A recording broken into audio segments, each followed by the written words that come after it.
Olá, meus irmãos. A paz do Mestre esteja com todos vocês. Que Deus abençoe quem me ouve. Que o Senhor possa vir falar conosco sempre por intermédio da sua santa palavra.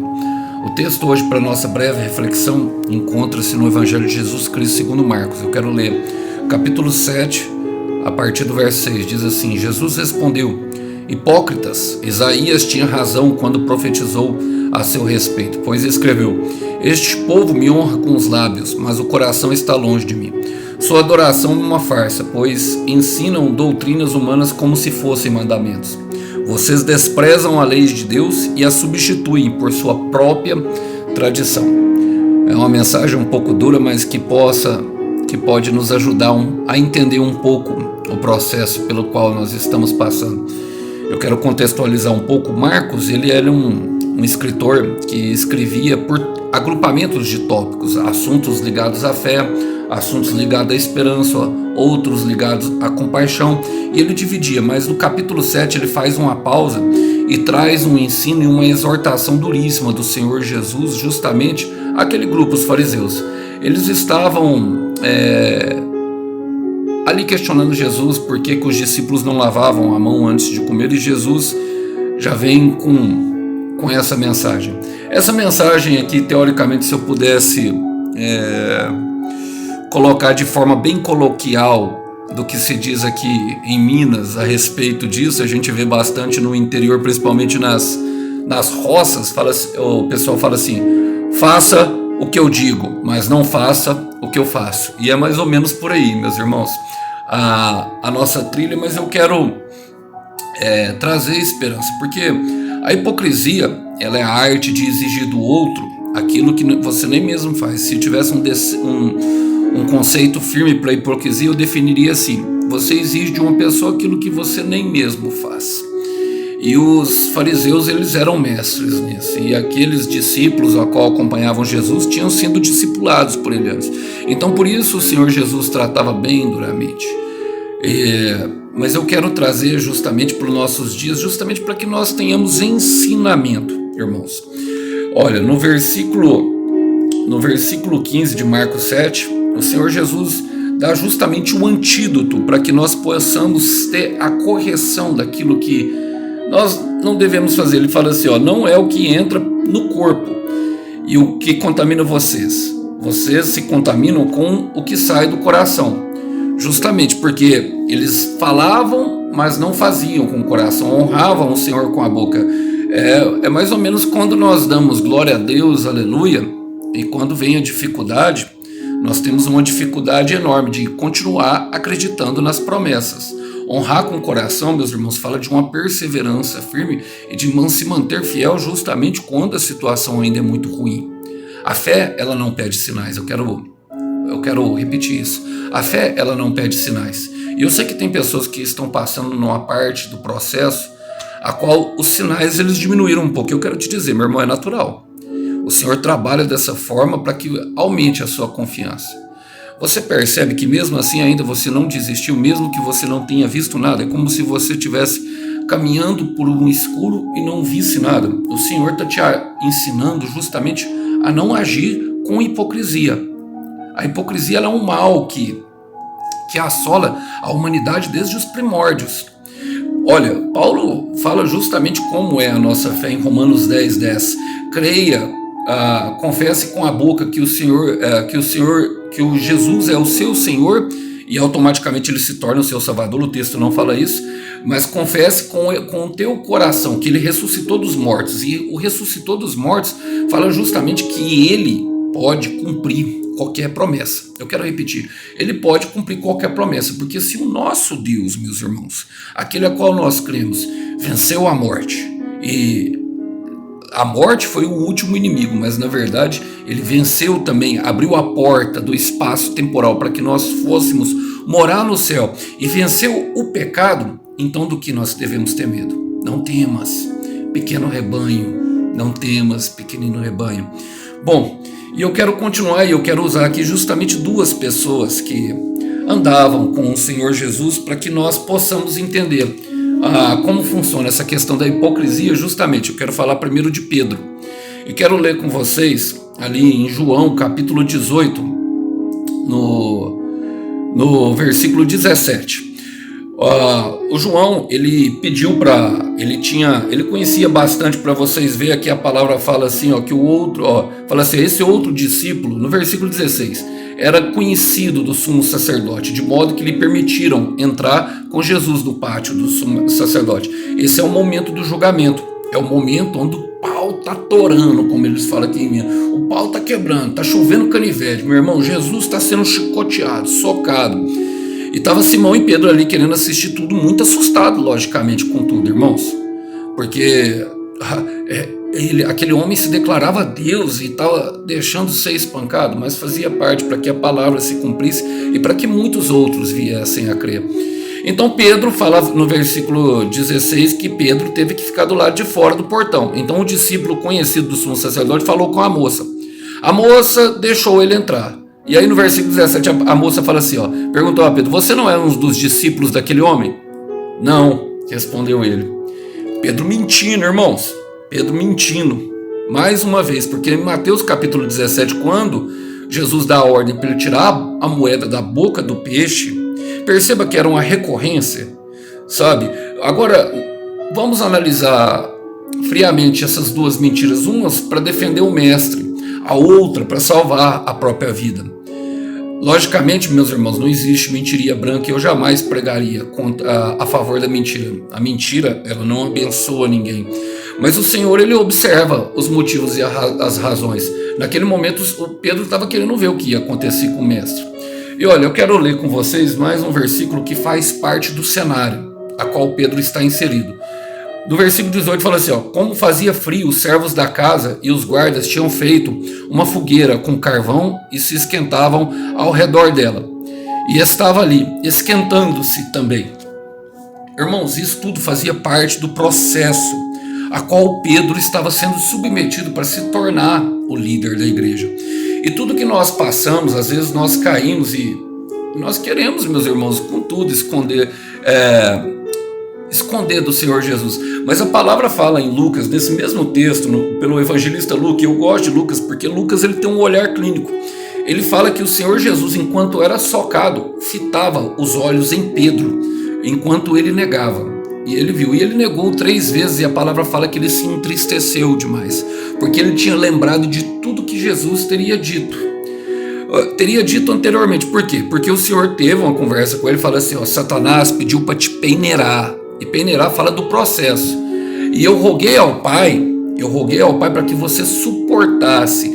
Jesus não rogou para que tirasse ele do processo. Jesus não tirou ele do processo, mas pelo contrário, rogou para que ele pudesse suportar o processo que purificaria ele de toda a hipocrisia, meus irmãos. Falar com a boca, porque ele andou com o mestre.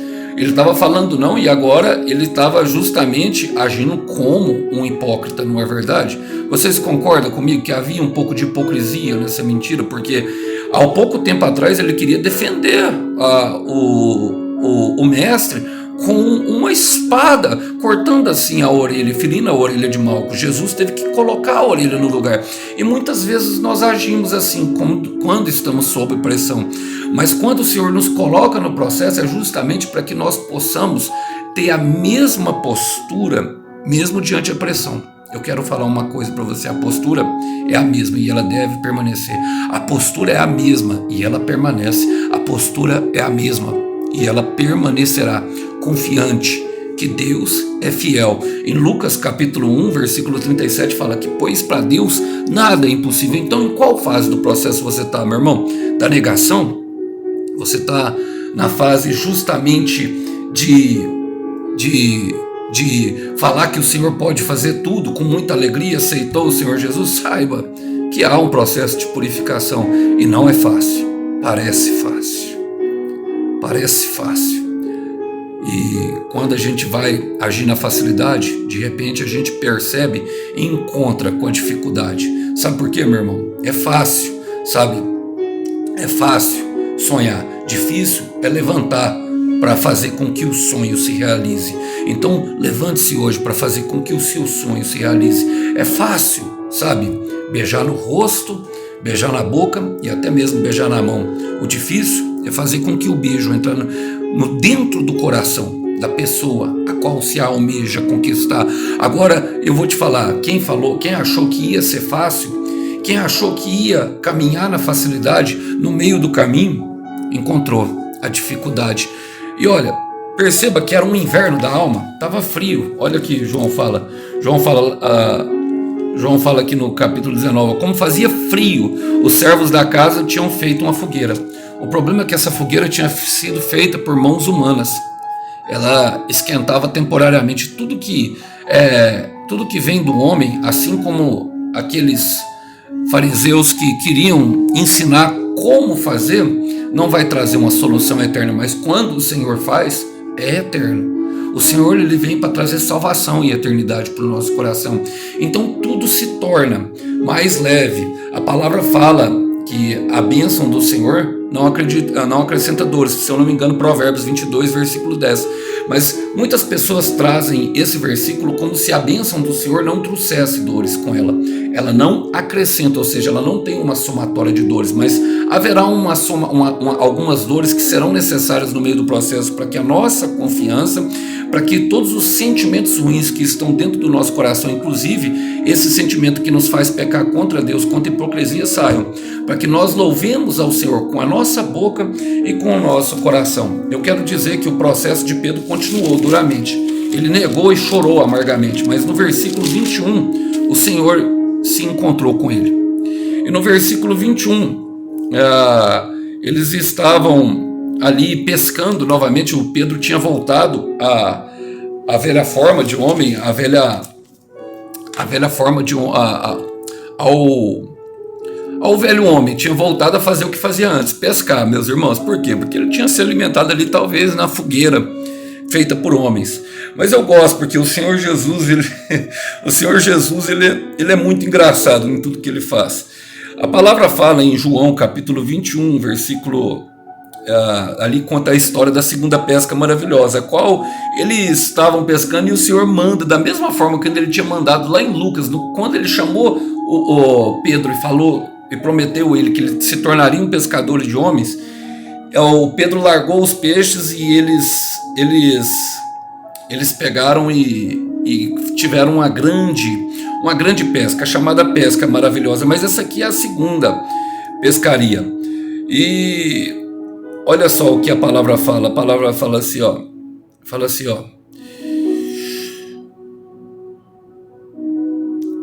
Olha, eles falam assim, ó. O Jesus tinha morrido, perceba. E ele fala da mesma forma, nós não pescamos nada. E Jesus mandou eles lançarem. Só que o cenário montado era o mesmo cenário. Quando, no versículo 9, depois deles terem pescado e obedecido a ordem de Jesus, em João capítulo 21, versículo 9, fala assim, quando chegaram, encontraram um braseiro no qual havia um peixe e pão. Perceba que esse braseiro estava, aquele dos homens, que tipifica o pecado na nossa alma, serve só para dar um alívio para o inverno da nossa alma, e na verdade ele pode causar muito mais dor, porque dentro daquele braseiro tinha alguém perguntando a Pedro e fazendo Pedro negar Jesus mais umas vezes. Muitas vezes, quando nós negamos Jesus, na nossa hipocrisia, nós acabamos encontrando, um alívio que é temporário, que traz um alívio para o nosso inverno da nossa alma, mas ele traz ridicularização e vergonha. Mais do que isso, faz com que nós neguemos o Mestre. Mas quando nós chegamos e encontramos um braseiro, a qual o Senhor mesmo preparou, tem peixe e pão. O pão representa a palavra, que o pão tem a tipologia da palavra. O peixe tem a tipologia justamente daquilo, do processo que está sendo feito. Lembra do peixe de Jonas, a qual ele foi engolido? E Jesus fala para ele, traz para cá. E logo depois ele faz aquelas perguntas, Pedro, tu me amas? 3 vezes, como ele negou 3 vezes, tu me amas. E o que o Senhor fala para ele? Fala assim, vá agora e apacente as minhas ovelhas. E veja só como Pedro aprendeu. Eu gosto, eu gosto muito desse versículo, porque olha só como Pedro aprendeu. Fala assim, Atos capítulo 9, versículo 19 e 20. Diz assim, mas Pedro e João lhes disseram, julgai se isto é justo diante de Deus. Ouvir-vos antes vós outros do que a Deus, pois nós não podemos deixar de falar das coisas que vimos e ouvimos. Agora Pedro estava convencido, declarando assumidamente o seu amor por Jesus. Jamais poderia deixar de falar o que viu e ouviu. E mais do que isso, falando para as pessoas que estavam ali, justamente procurar a Deus. Ouvir o que Deus fala importa-nos, Atos 5,19. Importa-nos agradar a Deus, mais a Deus do que a homens. E ele tinha aprendido justamente, meus irmãos, mas durante esse processo nós queremos fazer com as nossas próprias mãos. E foi justamente isso que Pedro aprendeu. Ele tentou encontrar a resposta na sua própria força, no seu próprio braço. E o que ele encontrou? Um braseiro. Houve um discípulo junto com eles que encontrou, que é Judas, que fala do traidor, o mesmo que encontrou Jesus, irmãos. Olha, a palavra fala que quando Judas se arrependeu, ele sentiu remorso. A palavra fala assim, quando Judas, que havia traído, que viu que Jesus tinha sido condenado, Mateus capítulo 27, versículo 3, encheu-se de remorso e devolveu as 30 moedas de prata aos principais sacerdotes, justamente aqueles a qual Jesus está chamando de hipócrita, do povo, dizendo: pequei, pois traí um homem inocente. Que nos importa? Retrucaram eles. Isso é problema seu. E justamente isso que acontece com a religião. Irmão, nós identificamos religião quando eles falam: ai que se exploda, o problema não é meu. Ai que se exploda, o problema não é meu. Aquela pessoa não quer, aquela pessoa não pode, aquela pessoa não dá, sabe? E cada pessoa tem diferentes partes do processo. Percebemos em Pedro e também em Moisés, a qual durante um tempo, sabe, não se sentiu capacitado a exercer aquilo que Deus chamou. E talvez num mérito religioso ou numa atitude religiosa até declarava Jesus com a boca, mas o seu coração ainda estava longe do Senhor. E quando o nosso coração está longe do Senhor, nós não conseguimos cumprir os propósitos que Ele estabeleceu para a nossa vida. Por isso é necessário o processo para que o nosso coração seja do Senhor. Quando Ele conquista o nosso coração, irmãos, e creia, Ele conquista, é uma conquista dele, parece que Ele, sabe, se agrada de fazer disso. Então, durante um processo nós não vemos nada, nos alimentamos de um braseiro construído por homens, sabe? Até mesmo ter um encontro real com o Senhor. Depois do encontro real com o Senhor, porque, olha, o encontro real é com Jesus ressurreto, sabe? Aquele que venceu a morte, perceba isso, porque ele andou com Jesus vivo em carne e osso, e durante esse momento foram mais de 3 anos vendo milagres. Ele teve a capacidade de negar, mas agora naquele momento ele estava ali. Sabe o que eu percebo e o que eu aprendo com isso tudo, meus irmãos? Que mesmo como Moisés, por exemplo, que se negou, falou assim, foi naquele momento que ele falou assim, eu não vou pregar para esse povo. É naquele momento em que nós não queremos, é naquele momento em que nós desistimos, o Senhor fala assim, levante-se, eu continuo acreditando em você. Porque nós passaremos por momentos em que nós não acreditaremos na promessa, em que a incredulidade tomará conta do nosso coração, e a verdade é que Ele faz questão de mostrar para nós. Quando eu quero terminar aqui agora falando, quando ele volta, ele se apresenta para todo mundo, e ele vai se apresentar a Tomé, em João capítulo 20. 8 dias depois a palavra fala que ele se reúne no mesmo lugar, e ele chega e fala para Tomé: Tomé, põe a mão aqui. Sabe o que é aquilo, meus irmãos? É a marca do corpo ressurreto. Agora ele pôde pôr a mão. Antes, Maria Madalena não pôde colocar o dedo, porque ele ainda não tinha tido encontro com o Pai. Mas a marca entrou no céu. Isso diz para nós que todas as boas obras é justamente o que Deus vai deixar que entre no céu. Mesmo que nós não sejamos salvos por ela, nós nascemos e reconhecemos o nosso Deus no propósito que foi firmado e estabelecido antes do fundamento da terra. E eu quero terminar falando assim, em João capítulo 20, versículo 29, diz: felizes são aqueles que não creram e viram. Você, meu irmão, você, minha irmã, mesmo que esteja passando por uma dificuldade momentânea, de não saber ainda como não pecar com o Senhor está no controle da sua vida, e Ele está te levando, sabe, a um lugar onde a sua fé não pedirá e nem exigirá sinais, mas ela trará paz, alívio, amor e justiça para dentro do teu coração. Eu gostaria de terminar essa mensagem dizendo para você ficar tranquilo, para você ficar tranquila, minha irmã. Tudo que você está passando, eu tenho plena convicção, faz parte do processo. Que Deus abençoe vocês. Até uma próxima mensagem. Tchau, tchau.